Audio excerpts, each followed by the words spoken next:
Oke, assalamualaikum warahmatullahi wabarakatuh. Eh, Kita lanjutkan untuk uji hipotesis ya.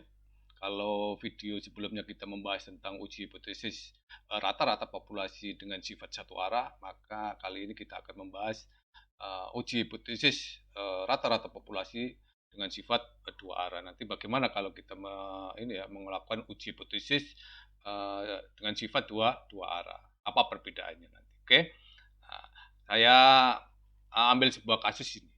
Ada sebuah perusahaan memproduksi pipa dengan panjang rata-rata 80.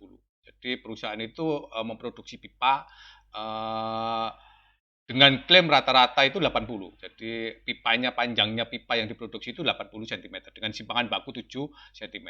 Kemudian setelah 7 tahun ada pelanggan yang meragukan panjangnya.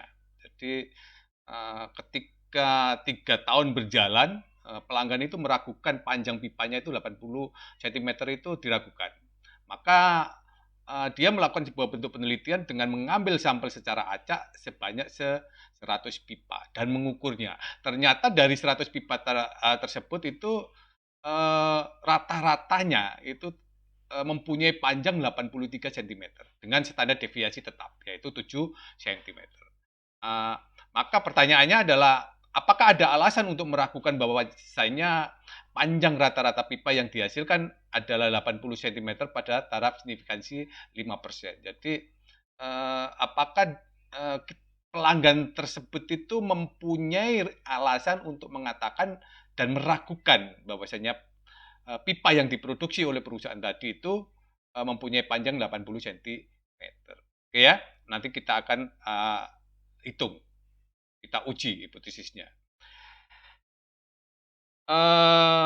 Kita identifikasi variabel-variabel apa saja yang ada di dalam permasalahan tadi. Yang pertama, rata-rata awal yang akan kita sanggah itu rata-ratanya adalah 80 cm. Artinya panjang pipa yang diklaim oleh perusahaan tadi itu adalah mu nolnya. Kita jadikan mu nol, yaitu 80 cm. Kemudian standar deviasinya itu adalah 7 cm. Jumlah sampel yang diambil oleh pelanggan yang meragukan panjangnya tadi itu sebanyak 100 pipa. Kemudian taraf signifikansinya yang diambil adalah 5% atau 0,05. Oke ya. Kemudian dari 100 pipa tadi dia mempunyai rata-rata X-barnya itu adalah 83 cm.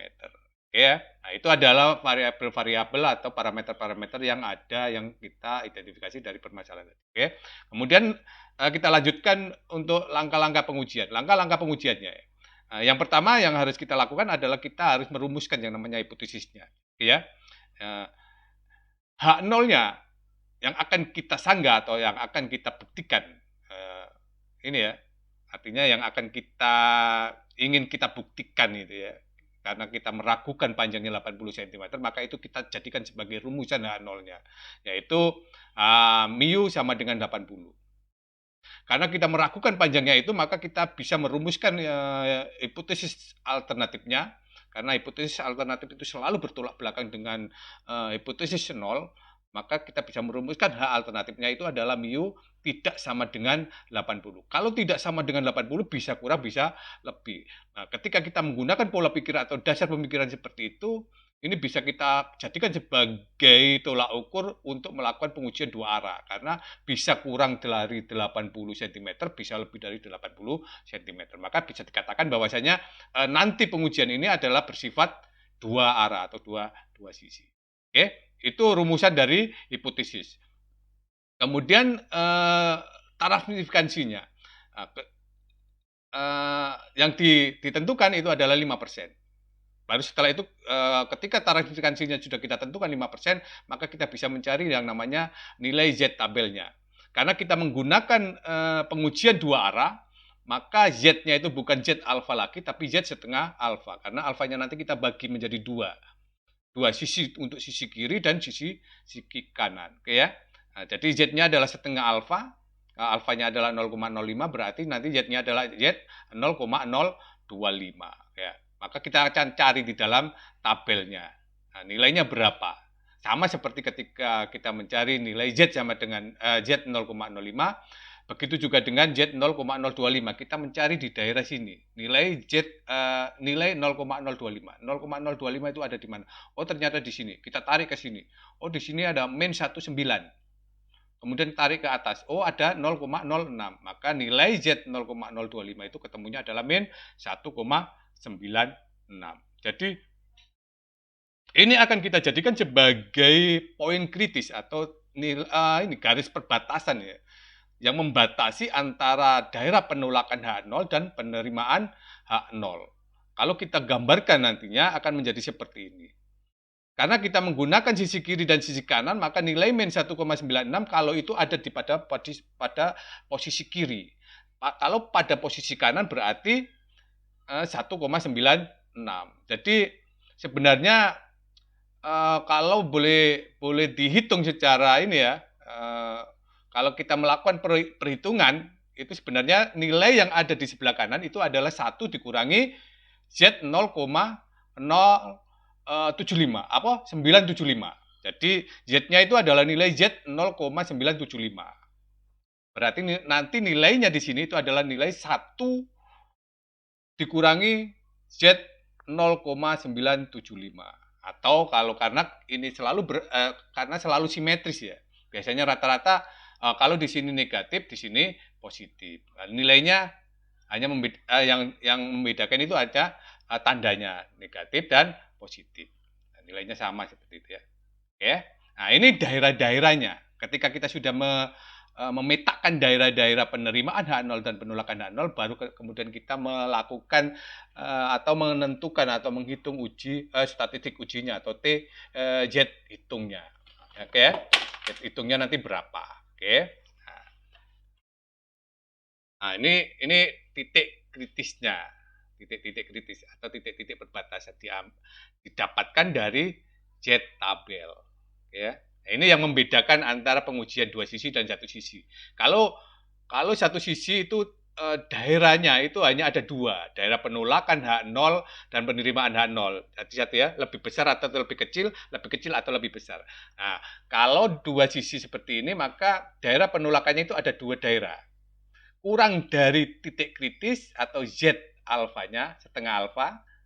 Jadi kurang dari min Z setengah alfa, lebih dari Z setengah alfa. Itu daerah penolakan H0. Nah, di antaranya itu adalah penerimaan H0. Itu perbedaan kalau dilihat dari grafik di distribusi normal. Oke ya. Kemudian setelah itu ketika kita sudah menentukan daerah-daerah wilayah-wilayah kritisnya, kita menentukan statistik ujinya.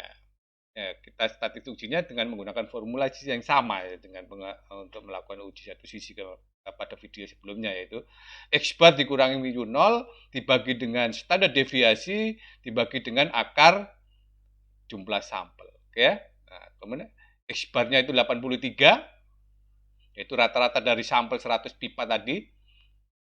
Kemudian 80 itu adalah panjang pipa klaim dari perusahaan, dibagi dengan standar deviasinya 7, dibagi dengan jumlah sampelnya, akar 100 ya kan ya.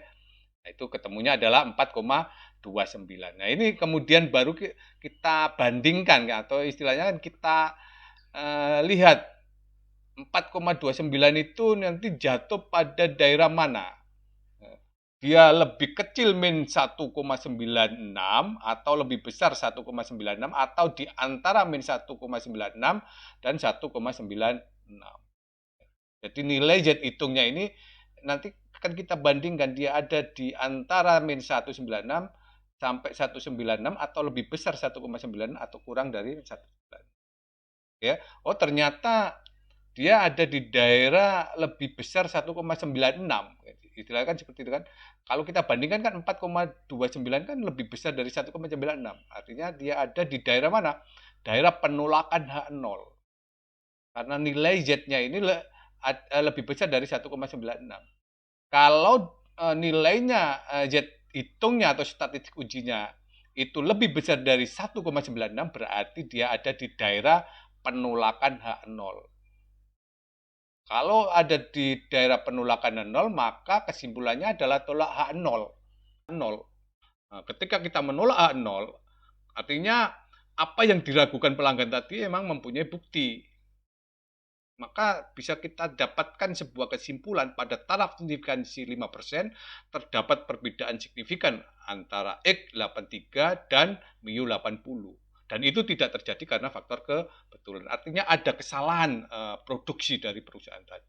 Karena apa? Karena panjang pipa yang diproduksi itu tidak lagi panjangnya itu 80 cm, tapi lebih dari 80 cm, yaitu 83. Oke, begitu eh, cara bagaimana kita melakukan uji hipotesis untuk memperkirakan sebuah rata-rata populasi dengan sifat uji dua arah. Oke, next video nanti kita akan bahas tentang uji hipotesis tentang proporsi. Terima kasih. Assalamualaikum warahmatullahi wabarakatuh.